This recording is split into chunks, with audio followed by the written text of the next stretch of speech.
దేవుని నామమునకు మహిమ కలుగును గాక. ప్రభునందు ప్రియులారా, మన ప్రభువు రక్షకుడునైన క్రీస్తు యేసు పరిశుద్ధ నామములో శుభములు. 4వ తేదీ మొదటి శుక్రవారం కదా, బలారాధన అన్ని విషయాలు కదా. అక్టోబర్ మాసము 2024వ సంవత్సరం. ఈరోజు దేవుడు నిన్ను ప్రేమించి నీకు ఇస్తున్న వాగ్దానం. ఈ వాక్యము వాగ్దానం. నీ అతిక్రమములను తుడిచివేయుచున్నాను. నీ అతిక్రమములను తుడిచివేయుచున్నాను. యెషయా గ్రంథము 43వ అధ్యాయము 25వ వచనం. పూర్తి వచనము నేను నేనే. ఓకే, నేను నేనే దేవుడు మాట్లాడుతున్నది. నా చిత్తానుసారముగా అంటే ఎవరి బలవంతం చేత ప్రోద్బలం చేత కాదు. నీ అతిక్రమములను తుడిచివేయుచున్నాను. నేను నీ పాపములను జ్ఞాపకము చేసుకొనను. ఎన్ని స్టేట్మెంట్స్ కనబడుతున్నాయి మనకి ఇక్కడ? నెంబర్ 1, నేను నేనే, I am that I am, Jehovah. ఏమంటున్నాడు? ఆయన పేరు. ఓకే, నా చిత్తానుసారముగా ఏం చేస్తున్నాడు? 2 పాయింట్స్ చేస్తున్నాడు. మొదటిది ఏంటి? నీ అతిక్రమములను. ఆజ్ఞ అతిక్రమమే పాపము. పాపం అంటే ఏంటి? ఆజ్ఞ అతిక్రమము. రైట్? కనుక అతిక్రమములను తుడిచివేయుచున్నాను. రెండవది, నీ పాపములను జ్ఞాపకము చేసుకొనను. అంటే తుడిచివేయుచున్నాను, ఇక జ్ఞాపకము చేసుకొనను. ఇది మనము నేర్చుకోవలసిన పాయింట్. రైట్? 2 పాయింట్లు చెప్తున్నారు దేవుడు ఇక్కడ. రైట్? అయితే ఒకసారి ఇంగ్లీష్లో ఏమని ఉంది? New living translation, Isaiah chapter 43 versus 25. I alone, నేను, అవును నేనే. ఏమంటున్నాడు? Will blot out your sins for my own sake. అంటే నా చిత్తానుసారముగా, నా కొరకు, నా మహిమ నిమిత్తము నీ పాపములు తుడిచివేయుచున్నాను. And will never think of them again.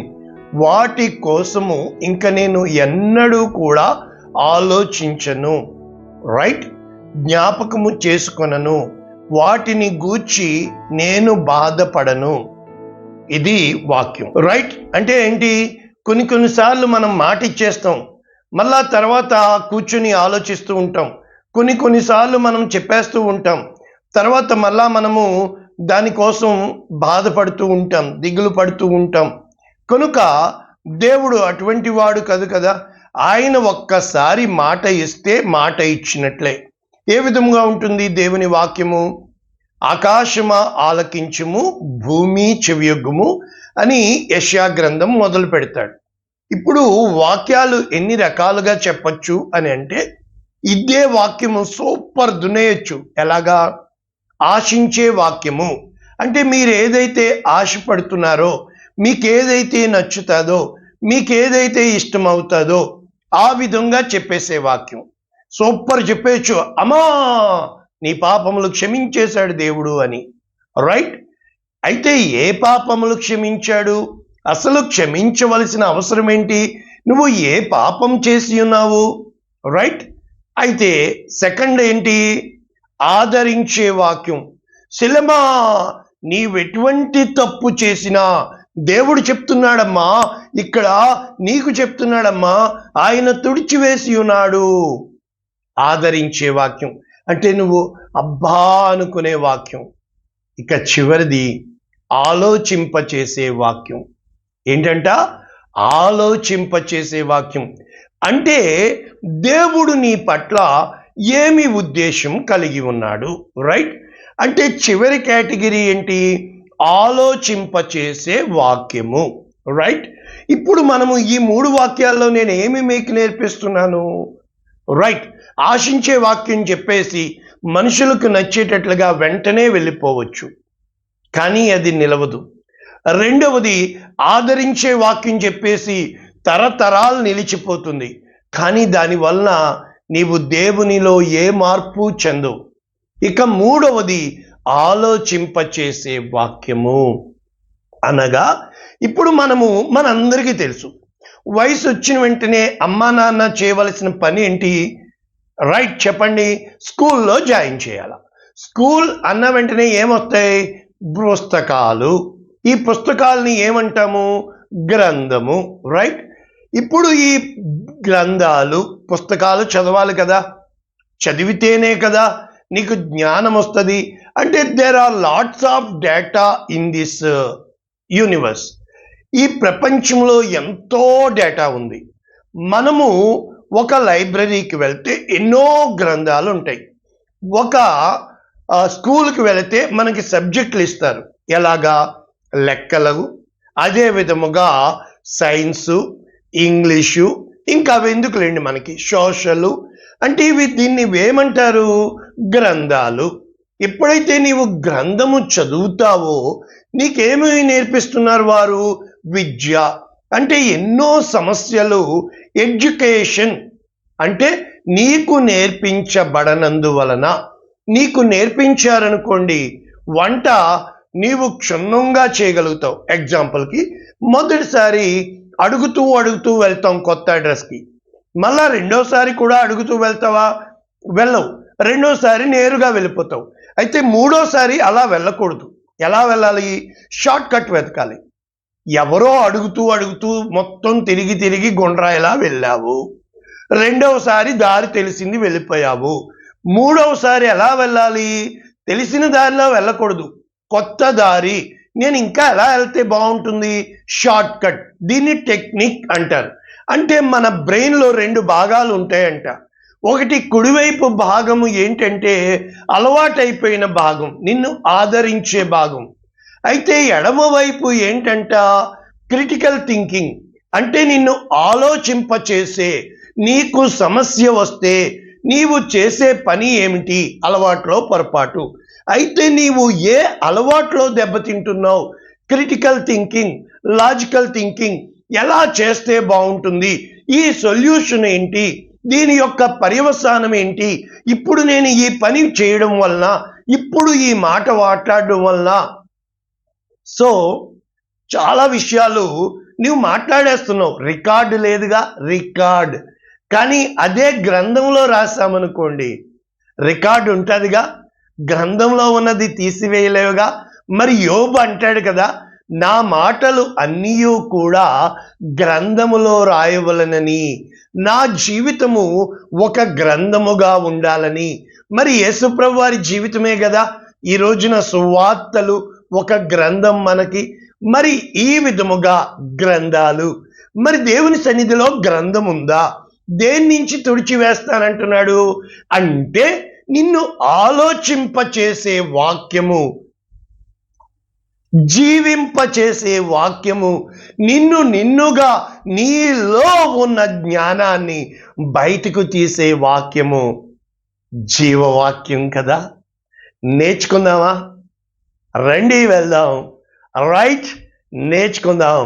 ఎందుకు అంటే నిన్ను ఆదరించేయడం వల్ల లేదండి, నిన్ను ఆశించినట్లు ఇచ్చేయడం వల్ల లేదండి, ఆలోచింప చేయగలిగితే. అంటే ఒకడు ఆకలి వేసి వచ్చాడు అనుకోండి, వాడికి నువ్వు చేపనిచ్చావు అనుకోండి, ఆడు తినేసిపోతాడు, మళ్ళా వస్తాడు. అదే చేప ఇచ్చి చేపలు పట్టేది నేర్పించావు అనుకోండి, వాడు మళ్ళా వచ్చినా ఎరా అబ్బాయి అంటే వాడు 10 మందికి అన్నం పెట్టేవాడిగా ఉంటాడు. అంటే నీలో మార్పు అనేది ఏంటంటే ఎదుటివాడు ఎప్పుడు నేను అనుకున్నట్లుగా నువ్వుండు కాదు. అది మీకు తెలుసు, రోజు వినే సోది ఎందుకు? దేవుడు అనుకున్నట్లుగా. అంటే నీలో ఉన్న విత్తనములోంచి అనేక మందికి ఆశీర్వాదంగా. అటువంటి వాక్యము ఈరోజు మనము నేర్చుకుంటే ఈ యెషయా గ్రంథము 43:25 ఎందుకు చెప్పుతున్నాడు అని మనము చూడాలంటే, మరి వాక్యాలన్నీ కూడా చైన్ ఉంటాయి. యాకోబు, నేను నిర్మించిన ఇశ్రాయేలు కదా, జలములలో పడి వెళ్ళినప్పుడు ఇవన్నీ చెప్పుతూ ఇక్కడ ఈ మాట ఎందుకు చెప్పాల్సి వచ్చింది? ఏమని చెప్తున్నాడు దేవుడు? నేను నేనే, I am that I yam. నా చిత్తానుసారముగా నీ అతిక్రమములను తుడిచివేయుచున్నాను. నేను నీ పాపములను జ్ఞాపకము చేసుకొనను. ఈ యొక్క యెషయా గ్రంథము 43వ అధ్యాయము మొత్తము 28 వచనాలు కలవు. వీరు పెట్టిన టైటిల్స్ ఏంటంటే ద సేవియర్ ఆఫ్ ఇజ్రాయేల్, ఇశ్రాయేలీయుల రక్షకుడు అని మనకిక్కడ వీరు టైటిల్ మొదటి 13 వచనాలకి, తర్వాత the Lord's promise of victory 14వ వచనం నుంచి దేవుని యొక్క వాగ్దానము, దేనికి? వీరికి విజయాన్ని ఇస్తానని. ఇది ఈ యొక్క వాక్యాలు. అయితే ఒక్కసారి ముందు వెనుక ఎప్పుడు చూడాలి కదా వాక్యము. ఇక్కడ ఏమని చెప్పబడుతుంది అని అంటే 22వ వచనం, యాకోబు నీవు నాకు మొర్ర పెట్టుటలేదు, ఇశ్రాయేలు నన్ను గూర్చి నీవు విసిగిపోయావు కదా, చూసారా అని చెప్పుతూ దహన బలులుగా గొర్రె మేకల పిల్లలను నా యొద్దకు నీవు తేలేదు. నెంబర్ 1, దేవుడు నేరం మోపుతున్నాడు. నెంబర్ 2, నీ బలుల చేత నన్ను ఘనపరచలేదు. నెంబర్ 3, నైవేద్యములు చేయవలనని నేను నిన్ను బలవంత పెట్టలేదు, ధూపము వేయవలనని నేను నిన్ను విసికించలేదు. 24వ వచనం, నా నిమిత్తము సువాసన గల లవంగపు చెక్కను నీవు రోకలిచ్చి కొనలేదు, నీ బలి పశువుల క్రొవ్వు చేత నన్ను తృప్తిపరచలేదు. మరి ఇవన్నీ చేశారా? కానుక గురించి చెప్తే మరి మీకు ఎంత బాధే. మరి ఇక్కడ దేవుడు అడుగుతున్నాడు కదా, మరి దేని బట్టి నీ పాపములు క్షమించాలి? దేవుని సన్నిధికి వచ్చావా? దేవునికి కానుక దశంభాగం దేవుని సేవకుడికి నీవు ఒప్పుకున్నావా? నా కోసం ఎందుకు చెప్పాలి అని నువ్వు తిరగబడ్డావా? ఇక్కడ ఏమంటున్నాడు? నీ పాపముల చేత నీవు నన్ను విసికించితివి, నీ దోషముల చేత నన్ను ఆయాస పెట్టితివి. అయినా ఇప్పుడు చెప్తున్నాడు 25వ వచనము, నేనే. మరి ఎందుకు ఈయన చేస్తున్నాడు? ఇప్పుడు 26వ వచనం అంటాడు. మరి ముందు వెనక చూడాలి కదా. నాకు జ్ఞాపకము చేయము, మనము కూడి వాదింతుము, నీవు నీతిమంతుడిగా తీర్చబడినట్లు నీ వ్యాజ్యము వివరించుము. కనుక నీ మూలపితరుడు ఆదాము పాపము చేసిన వాడే, నీ మధ్యవర్తులు మన తల్లిదండ్రులు తాతలు ముత్తాతలు నా మీద తిరుగుబాటు చేసిన వారే. చూసారా అంటే మరి ఇప్పుడు కొత్తగా మనం చేస్తుంది ఏంటి?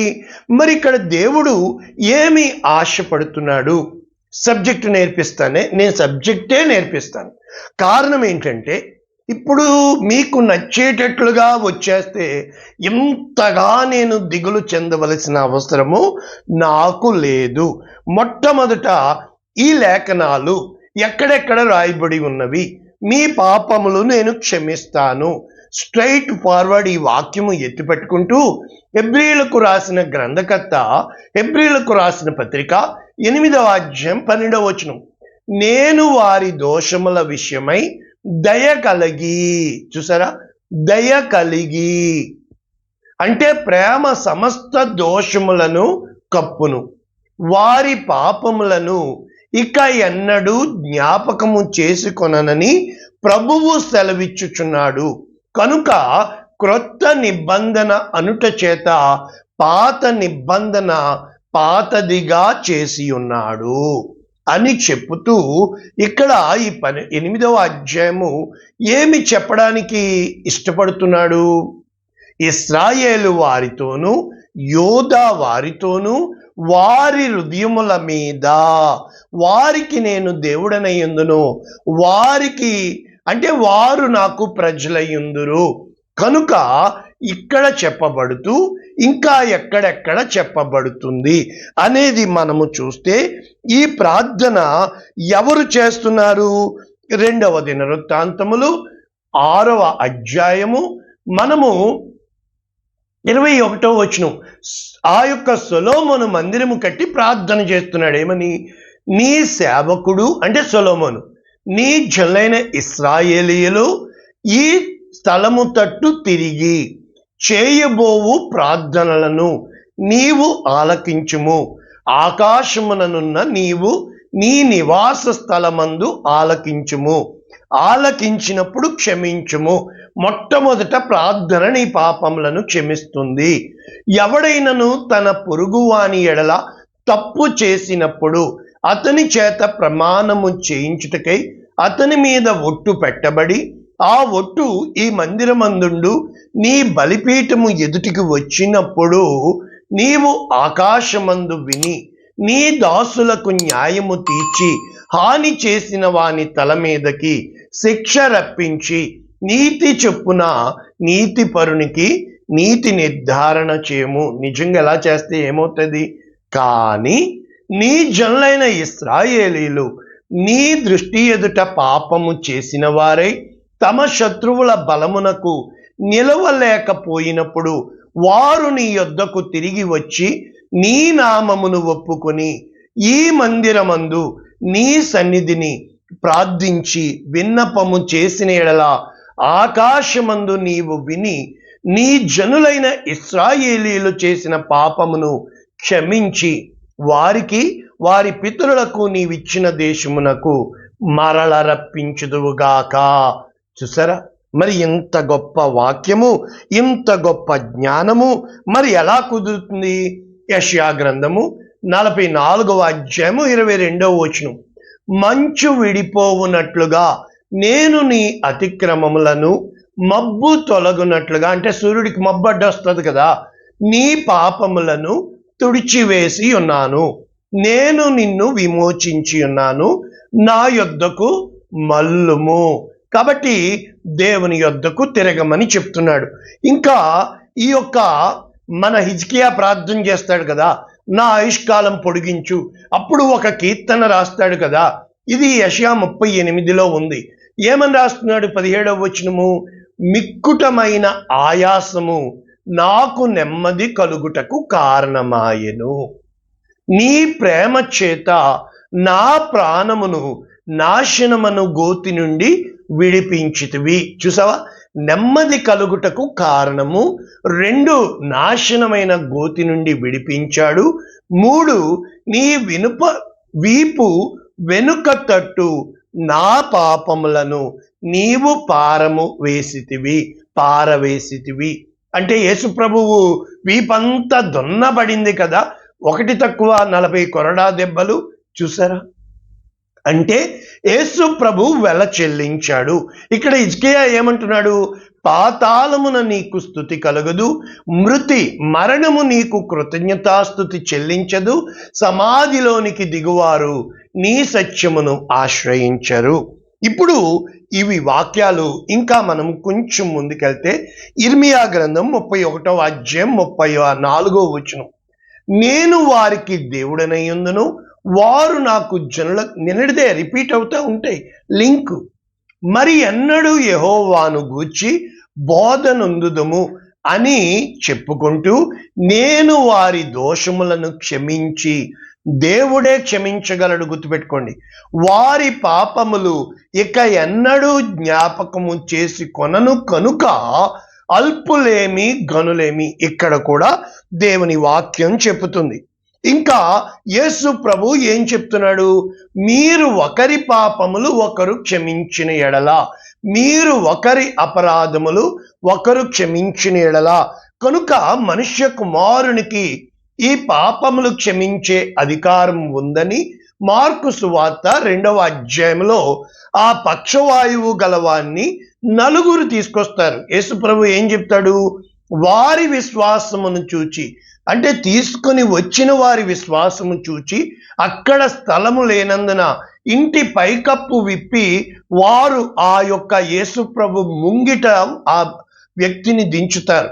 అప్పుడు నా కుమారుడా, నీ పాపములు క్షమించబడి ఉన్నవని పక్షవాయువు గలవానితో చెప్పాను. అయితే ఇప్పుడు అక్కడున్న జ్ఞానము గలవాళ్ళు ఏమంటున్నారు? శాస్త్రులు, ఎందుకు ఇతను దైవ దూషణ చేస్తున్నాడు?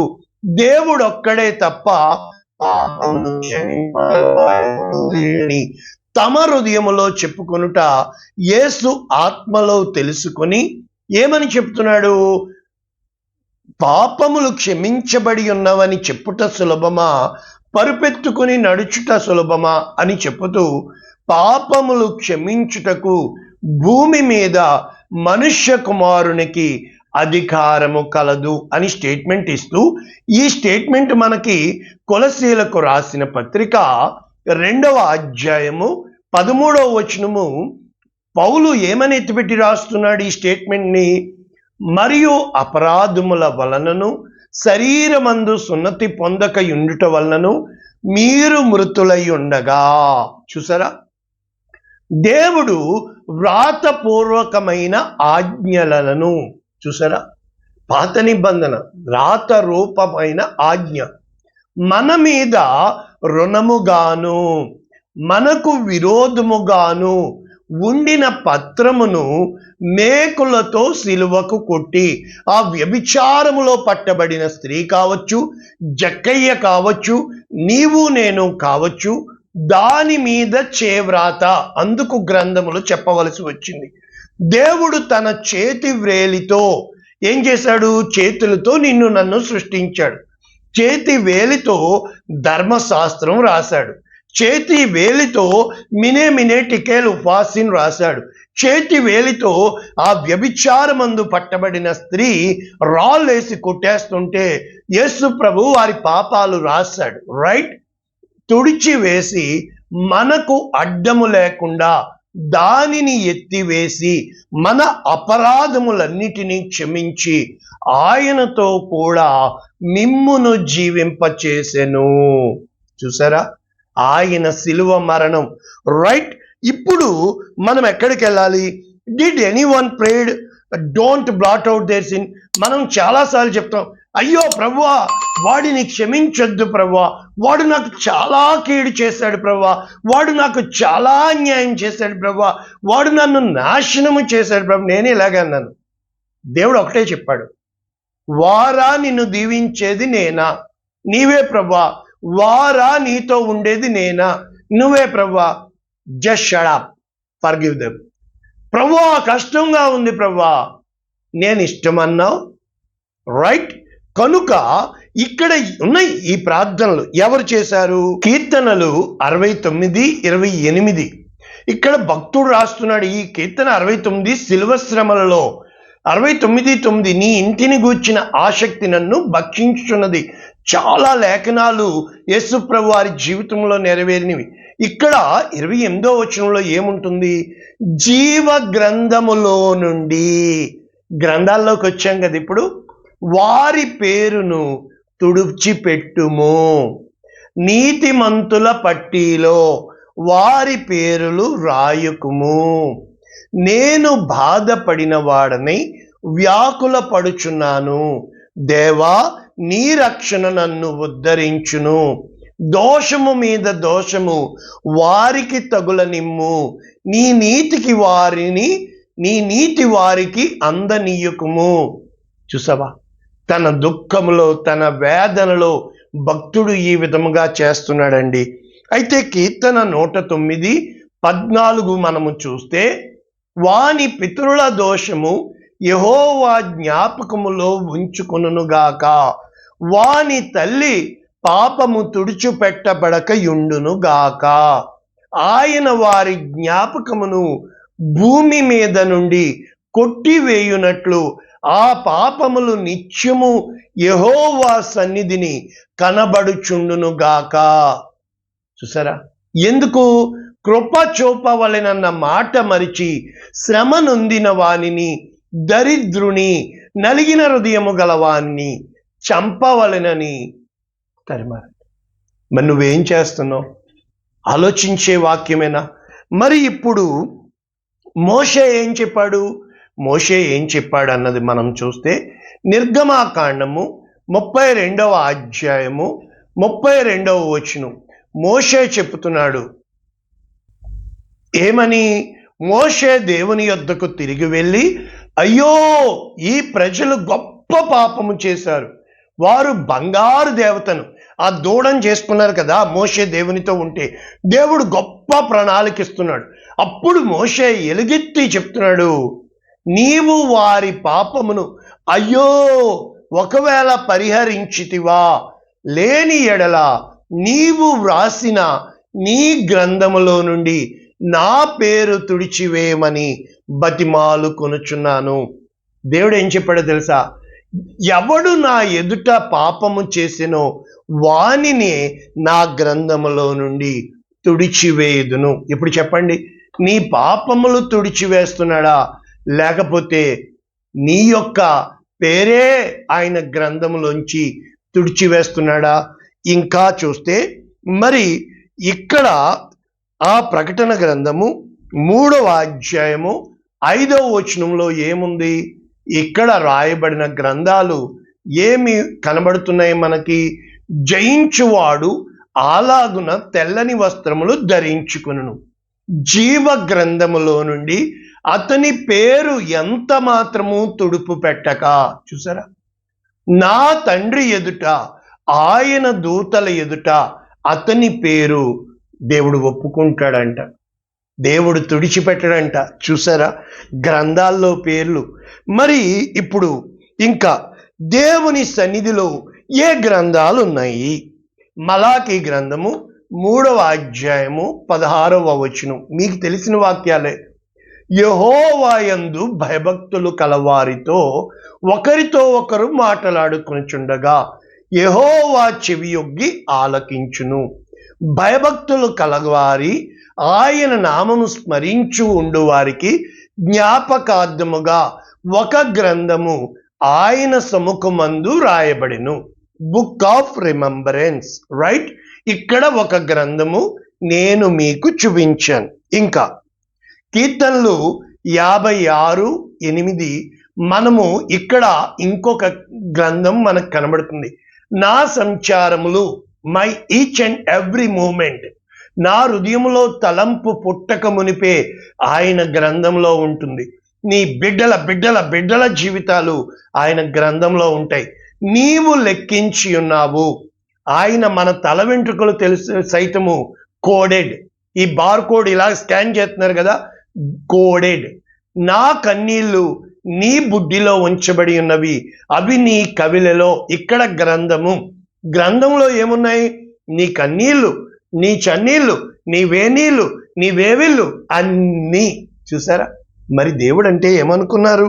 ఇంకా మరి ప్రకటన గ్రంథము 20వ అధ్యాయము 12వ వచనం, గొప్పవారేమి కొద్దివారేమి మృతులైన వారందరూ ఆ సింహాసనము ఎదుట నిలవబడి ఉండుట చూచితిని. మనకి తెలుసు కదా, దేవుని దగ్గర గ్రంథాలు ఉన్నాయి కదా. అప్పుడు గ్రంథములు విప్పబడును. ఎన్ని గ్రంథాలో చూడండి. జీవ గ్రంథము, వేరొక గ్రంథము కూడా విప్పబడిను. ఆ గ్రంథముల యందు రాయబడి ఉన్న వాటిని బట్టి తమ తమ క్రియల చొప్పున మృతులు తీర్పు పొందిరి. The book of judgement. చూసారా? మరి ఇప్పుడు మనం ముగించుకుంటే మరి కీర్తనాకారుడు ఏమంటాడు? కీర్తన 51:1, నీ కృప చొప్పున నన్ను కరుణించుము, నీ వాత్సల్య బాహుల్యము చొప్పున నా అతిక్రమములను తుడిచివేయము, నా దోషము పోవునట్లుగా నన్ను బాగుగా కడుగుము, నా పాపము పోవునట్లుగా నన్ను పవిత్రపరచుము. నా అతిక్రమములు నాకు తెలిసే అన్నవి, నీకు నాకు తెలీదా? మనం ఎక్కడ కఠినంగా మాట్లాడుతున్నామో. నా పాపం ఎల్లప్పుడూ నా ఎదుట ఉన్నది. మనం ఎందుకు బ్లండర్గా చేస్తాం? నీ మీద కోపంతో ఇలా చేశాను అంటాం. జాగ్రత్త, నువ్వు కోపంతో చేస్తుంది పాపం. నీకు దేవుడు రాస్తున్నాడు అక్కడ, నీకు కేవలము నీకే విరోధముగా నేను పాపము చేసి ఉన్నాను, నీ దృష్టి ఎదుట నేను చెడుతనము చేసి ఉన్నాను, కావున నీవు ఆజ్ఞ ఇచ్చినప్పుడు నీవు నీతిమంతుడువు, తీర్పు తీర్చినప్పుడు నిర్మలుడవు. మరి ఈ కెమెరాలు ఎందుకున్నాయి? మనం వెళ్తుంటే అది ప్రింట్ చేస్తుందిగా నీవు చేసిన ప్రతి తప్పు. మరి ఎంత సాఫిస్టికేటెడ్ కెమెరాలు ఉన్నప్పుడు మనము దేన్ని బట్టి ముగించాలి? యెషయా గ్రంథము మొదటి అధ్యాయము మనకి ఏమని ప్రారంభించబడుతుంది? ఇక్కడ ఉజ్జియా యోతాము ఏమని చెప్తున్నాడు? ఆ రాజుల కాలంలో, ఆకాశమా ఆలకించుము, భూమి చెవియొగ్గుము, నేను పిల్లలను పెంచి గొప్పవారిగా చేసి తిని వారు నా మీద తిరగబడి ఉన్నారు అని చెప్తూ 18వ వచనం దేవుడు చెప్తున్న మాట నీ కోసం నా కోసం అన్నమాట. ఏమని చెప్తున్నాడు? రండి మన వివాదము తీర్చుకుందాము, మీ పాపములు రక్తము వలె ఎర్రనివైనను, హిమము వలె తెల్లగా, మంచు వలె, కెంపు వలె ఒక రుబి ఎర్రనివైనను, అవి గొర్రెబొచ్చు వలె తెల్లని వగును. మీరు సమ్మతించి నా మాట వినిన ఎడల, అంటే దేవుని మాట వినకపోవడమే మన అభిమానము, స్వ అభిప్రాయము, స్వనీతి, ఈ మూడు కూడా మురుకుగొడ్డలు. కాబట్టి మీరు భూమి యొక్క మంచి పదార్థములను అనుభవింతురు అని చెబుతూ కీర్తనలు 103 మనందరికీ తెలిసిన కంఠస్థమున్న కీర్తనలో దేవుని యొక్క వాక్యము, యెహోవా దయాదాక్షిణ్య పూర్ణుడు, దీర్ఘశాంతుడు, కృపా సమృద్ధి గలవాడు, ఆయన ఎల్లప్పుడూ వ్యాజ్యమాడువాడు కాడు, ఆయన నిత్యము కోపించువాడు కాడు, మన పాపములను బట్టి మనకు ప్రతీకారము చేయలేదు, మన దోషములను బట్టి మనకు ప్రతిఫలం ఇయ్యలేదు అని చెబుతూ, భూమి కంటే ఆకాశము ఎంత ఉన్నతముగా ఉన్నదో ఆయన యందు భయభక్తులు కలవారి ఎడల ఆయన కృప అంత అధికముగా ఉన్నది, పడమటికి తూర్పు ఎంత దూరమో ఆయన మన అతిక్రమములను మనకు అంత దూరపరిచి ఉన్నాడు అని చెప్పుతూ, తండ్రి తన కుమారుల ఎడల జాలిపడినట్లు ఆయన కృప అంటే మీకు అర్థమైంది. ఇప్పుడు మనము మంటివారమని ఆయన జ్ఞాపకం చేసుకుంటాడు. ఆయన జ్ఞాపకం చేసుకునేది ఏంటో తెలుసా? మనము మట్టి అని, ఆయన మహిమని. నువ్వేం జ్ఞాపకం పెట్టుకుంటున్నావు? ఎక్కడ కీ పెట్టామో మర్చిపోతాం, ఎక్కడ ఏది వెళ్ళిపోతాం, ఎక్కడికి వెళ్ళాలో అక్కడికి, తీరా తీసుకెళ్ళాల్సింది ఇక్కడే ఉంటుంది. ఎన్ని మతిమరుపులు కదా! ఆలోచించండి. జ్ఞాపకంలో పెట్టుకోవాల్సిన దేవుని దయ, ఆయన కృప, ఆయన కనికరము, ఆయన ప్రేమ. ఈ రోజున ఒక్కసారి ఆలోచించు, ఏ పాపములు క్షమించేయడానికి గంగలో దూకావు, ఏ పాపములు క్షమించేశాడని గుండు కొట్టించుకున్నావు, ఏ పాపములు క్షమించేశాడని పండగ చేసేసావు. ఆయన నీ కోసం పాపముగా మార్చబడ్డాడే. నువ్వు ప్రార్థన చేసేటప్పుడు నా ఎడల పాపము చేసిన, నువ్వు ఆ పగతో రాత్రి పగలు చూసారా, ఎముకలకి కుళ్ళు, అది ఉంచుకోవడం వలన ఎముకలకి కుళ్ళు. జాగ్రత్త సుమా. ప్రభువునందు ప్రియమైన దేవుని బిడ్డ, ఆశపడే వాక్యం చెప్పనా? నీవు ఆదరణ పొందే వాక్యం చెప్పనా? ఆలోచించి దేవుని యొద్దకు వచ్చి, ఏమండి నేను ఒక్కడినేనా, అందరూ కాదా? మరి దేవుడు అందరి కోసం చనిపోయాడు కదా, మరి ఆలోచించవా? మరి నువ్వు ఎత్తుకొని నిన్ను ముద్దాడి ఈ నా బిడ్డ అని సాక్ష్యం పలకాలి అంటే, నీ ద్వారా 1000 మందిని రక్షణలోనికి తెచ్చుకోవాలి అని అంటే, నీ జీవితము ఒక గ్రంథములో రాయాలి అంటే, నేను అబ్రాహాము, ఇస్సాకు, యాకోబుల దేవుడను అని చెప్పాలి అంటే, నీ దేవుడిగా ప్రార్థన చేయనా? పరిశుద్ధుడా, ప్రేమ కలిగిన తండ్రి, కృప కలిగిన దేవా, నీకు వందనాలు. మా పాపముల కోసం నీవు చనిపోయావు, మా దోషముల కోసం నువ్వు బలియాగమైపోయావు.